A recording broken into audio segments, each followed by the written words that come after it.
in Century City. For 10 years, I was the publisher and editor of the newspaper here. And so I met a lot of people along the way.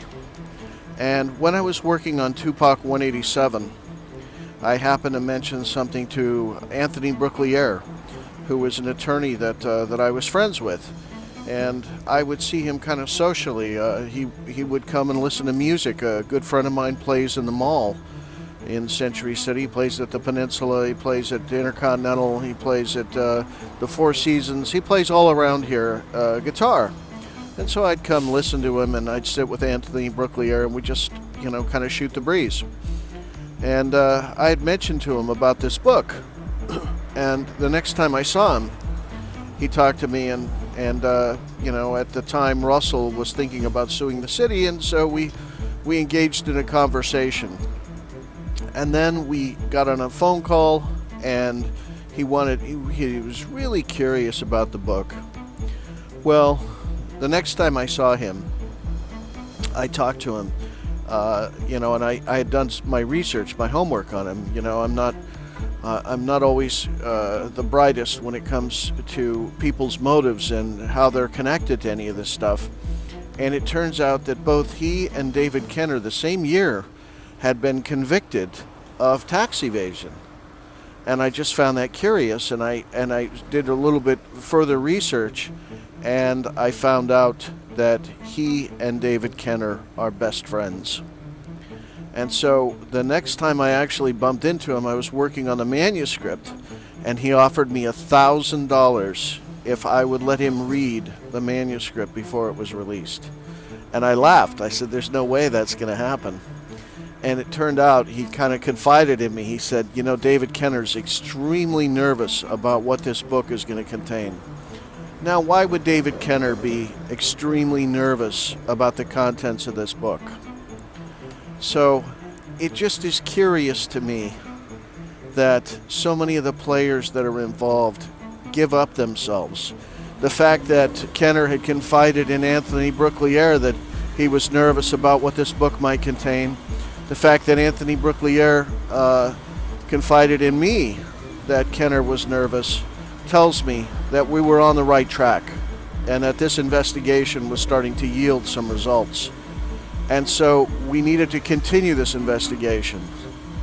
And any of you out there that have documents relating to David Kenner, death row records, it could even be the smallest thing. We don't know what's important. Please send those documents over to me via email or via snail mail, because now it's time to get the crowd involved in this investigation, because the crowd can't be stopped. They can stop one person, they can stop two people, they can stop maybe 5 people, but they can't stop an army of thousands of people that are trying to bring the truth to light.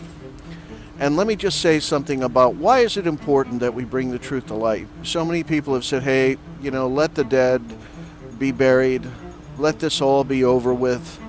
Well, it's important for humanity that the truth be brought to light, because this is history of our world. This is history of human behavior. And to me, this is about teaching the kids.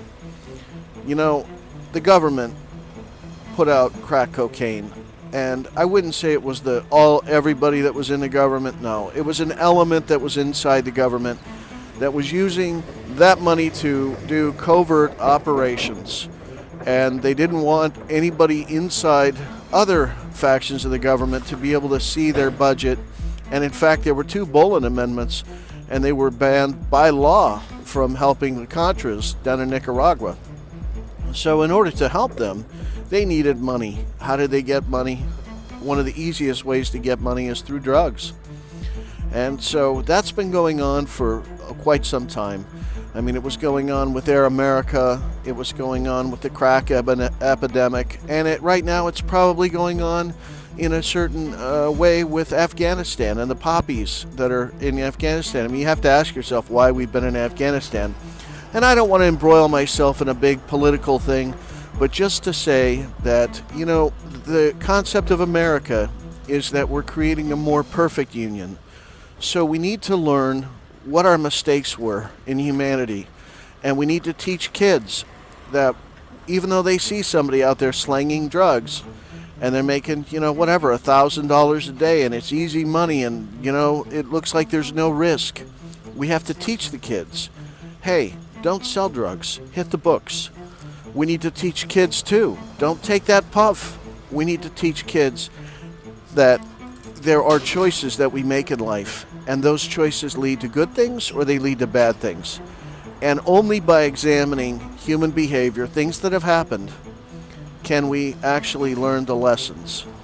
And that's why this investigation is important. It's important to humanity. This is the greatest rap label that was ever created.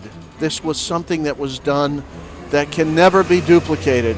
And so we need to learn from this, and we need the crowd to get behind this investigation. I want to thank all of you guys that have shouted out, that have sent me documents. They are helpful. Your comments are helpful. Appreciate you. And let's continue this investigation, and let's get to the bottom of what happened inside of Death Row Records, the LAPD, the Compton Police, and the Las Vegas Police.